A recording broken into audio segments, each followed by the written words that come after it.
The officer stares, transfixed by the horrific scene before him. His hand slowly moves to cover his mouth as a wave of nausea hits.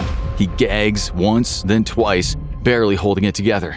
In the dimly lit cell, a naked prisoner lies motionless on the floor. Around him, a gruesome mix of blood, shattered skull fragments, and, horrifyingly, a spoon.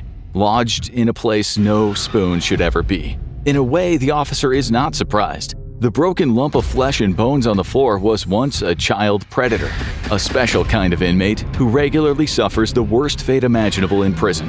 This isn't a scene from a horror movie. It is a real, true story, and perhaps one of the most grisliest incidents ever recorded within prison walls. But before we dive further into this nightmare scenario, let's pull back the curtain on life inside for the predators. No two prisons are alike, and experiences can differ. In the US and in most Western nations, there is an unwritten rule. If you're locked up for preying on children, you are not just unpopular, you are marked. Chomos, chesters, kitty fiddlers, tree jumpers, short eyes, rippers, skinners, rock spiders, and nonces. Whatever name you want to give to a predator, at the very least they will be treated like social pariahs. At worst, well, you'll see what happens soon when prisoners adopt a zero-tolerance policy toward these types of inmates. Let's look at some statistics first. In the United States alone, the sheer scale of incarceration is staggering. Across state prisons, local jails, and federal facilities, nearly 1.9 million people are behind bars in 2024. That's 583 per 100,000, a far higher rate than any other highly developed nation. In case you didn't know, there's a lot of violence in the USA. If we only look at state prisons with just over 1 million inmates, 674,000 of them are in for violent offenses. 168,000 of those people are in for sex offenses. The report doesn't state just how many of them are imprisoned for sex offenses specifically related to young people, but a Johns Hopkins University study in 2021 said there were around 127,000 inmates in the US serving time in state prisons for sex offenses involving children. What this tells us is that US prisons are crawling with sexual predators.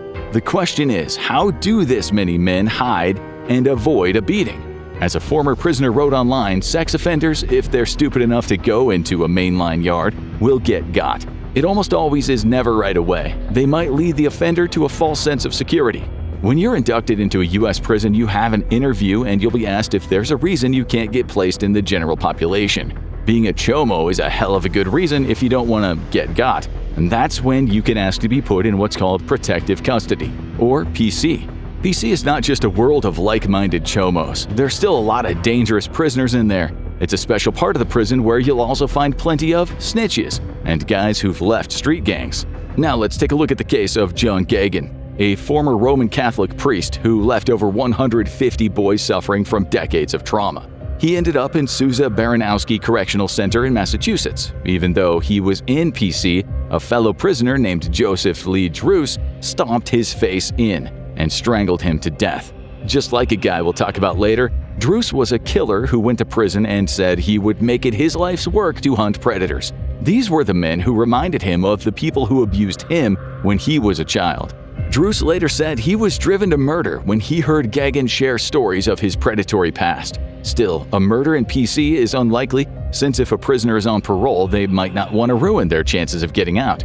It's more likely a lifer would commit the attack, but there'd be a suspicion if a lifer asked to move to PC.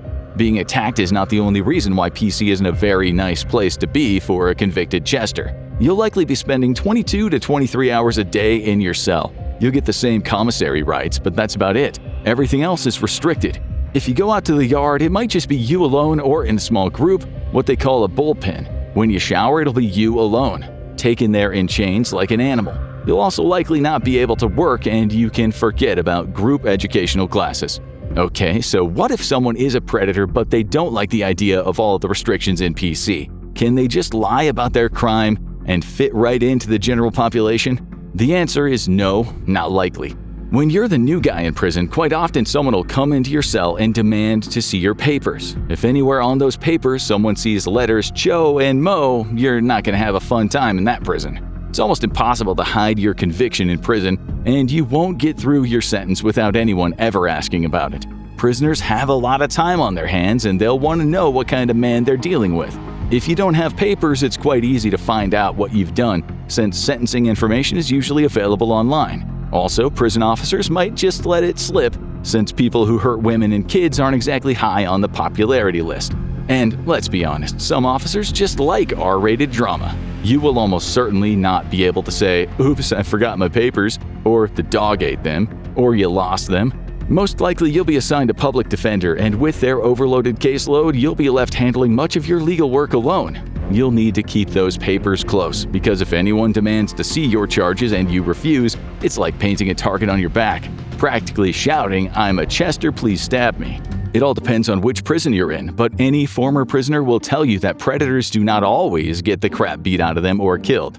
A prisoner might make it through their sentence, but only if they keep their past buried. No bragging, no slip-ups. It's also quite common to extort them, making them pay their way out of beatings like a chomo tax.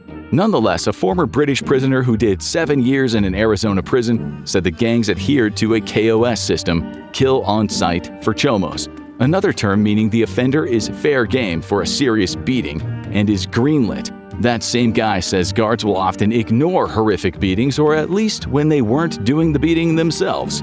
In 2006, Orange County jail officers sat watching cops on TV as a group of inmates beat a software engineer named John Derek Chamberlain to death.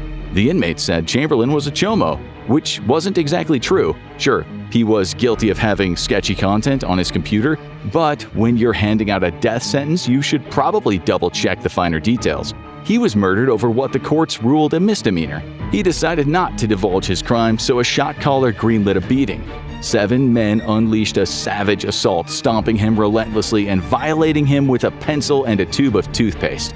Now they're doing sentences ranging from 15 years to life. They killed a guy for a lie and in the process ruined their own lives. That's prison logic for you. Here's another fine example. In 2020, at the Larry D. Smith Correctional Facility in Banning, California, a man was beaten to death in his cell. The guy who did it had earlier asked his mother to look online to see what the guy had done. The answer? 100% Chester. "Don't get involved in it," she said. "No choice," he replied.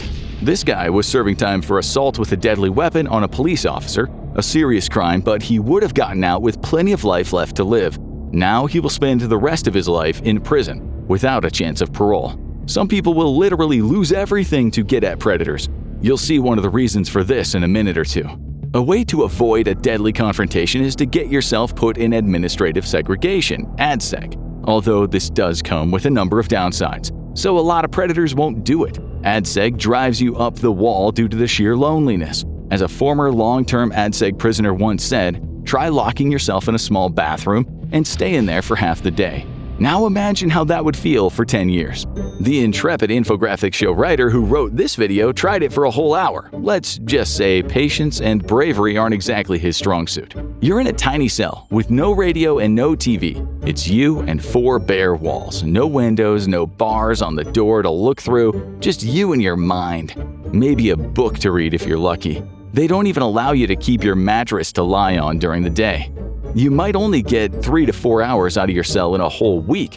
When you do get yard time, it's either the bullpen or a fenced-in space underneath a roof.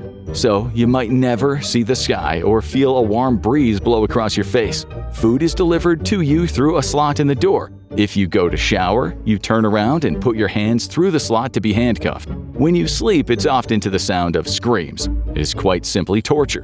But if you're a targeted chomo and you can't immediately get placed in PC, this might be your only option. Let's say you ignore the warnings and stay in the general population to tough it out. What's the absolute worst that can happen? In the UK, chomo intolerance is just as strict as it is in the US. Yet the most brutal stories we found come from England, the land of good manners, beans on toast, and apparently some shockingly vicious attacks on nonsense. In 2012, a 33-year-old male prisoner in Durham prison was described by a psychiatrist as a remorseless, callous psychopath who harbors cannibalistic urges. He and another prisoner, 24, lured a 23-year-old guy into a cell. This young man had been sentenced in 2011 for predatory actions involving a 13-year-old girl. Once he was in the cell, the 2 men proceeded to hold him down and, amongst other things, slice him up with a razor blade. They took a pen and pushed it into one of his eyeballs. Once he was dead, they disemboweled him. When asked later why they chose this particular man when they had scores of other predators to choose from, one of them said they just fancied doing it. As is often the case with extreme prison violence, the perpetrators are not usually heroes intent to clean up society, but maniacs who just want an excuse to keep hurting people. The older guy in this attack was serving 24 years for sneaking through a window in a nursing home for vulnerable women. He attacked two of the women, one in her 50s and one in her 70s, who were sharing a room. He suffocated one and brutally assaulted the other. This was certainly no hero with a profound sense of ethics. Many of the men who hurt predators in prison are doing it because someone hurt them when they were young. Statistics show us that the rates of childhood abuse, both physical and sexual, are higher among prisoners than on the outside. This brings us to Robert Maudsley, a man often called Britain's scariest prisoner. In 1974, he murdered a man who'd shown him photos of children he'd hurt, and he was sent to the infamous psychiatric hospital Broadmoor. In 1977, he tortured a fellow patient for 9 hours, intermittently sticking the man's bloodied head to the window to show the staff what he was doing. This victim, like Motley's first victim, had hurt children. When the staff finally opened the door, an officer said the victim's head had been, quote, cracked open like a boiled egg. A spoon had been pushed through the man's ear and deep into his head. The rumor soon spread that Maudsley had eaten the man's brain, which wasn't true, but the tabloids went ahead and nicknamed him the Cannibal and the Brain Eater. Too dangerous for the hospital, Maudsley was sent to Wakefield Prison, aka Monster Mansion, a place infamous for sexual predators. Suffice it to say, given his reputation as a cannibal, he didn't get so much grief from the other prisoners. In 1978, he took his French teacher, a convicted predator, to his cell, where he strangled him and stabbed him to death. Maudsley hid the body under his bed. He then called out to the landing and asked if anyone wanted to join him in his cell. Unsurprisingly, no one took him up on the offer, so he went hunting. He planned to murder 7 men, all predators. You probably already guessed Maudsley himself was an abused child. This was revenge. He walked into a guy's cell, locked the door, and proceeded to hack at him with a knife. Unable to convince anyone to come have a chat with him, he calmly walked down the hallway as prisoners parted like the Red Sea. He then went to the staff office and informed the guards that they should expect 2 fewer men at roll call that night. Too dangerous even for prison, he was later moved to the basement where he's still rotting away to this day, in a specially made transparent Perspex cage. The authorities have refused his request for a bird as a companion. The rules state not even the officers can speak to him. He once wrote in a letter, "I am left to stagnate, vegetate, and to regress, left to confront my solitary head-on with people who have eyes but don't see, and who have ears but don't hear, who have mouths but don't speak." He's requested cyanide, but the British authorities are too kind to let him die. He's described as gentle and kind with a genius-level IQ. He loves classical music, poetry, and art. So now you know where the idea of Hannibal Lecter comes from. He blames his parents for the murders he committed, once saying, "When I kill, I think I have my parents in mind. If I had killed my parents in 1970, none of these people need have died." So, if a predator ever finds himself in prison, he should know there are Robert Maudsleys around who can't wait to meet them. Prison has its own brutal justice, but does it go too far? Drop your thoughts below. Now you need to hear the full story in Most Evil Prisoner Kept in Glass Box, or have a look at Most Evil Kids in the History of Mankind.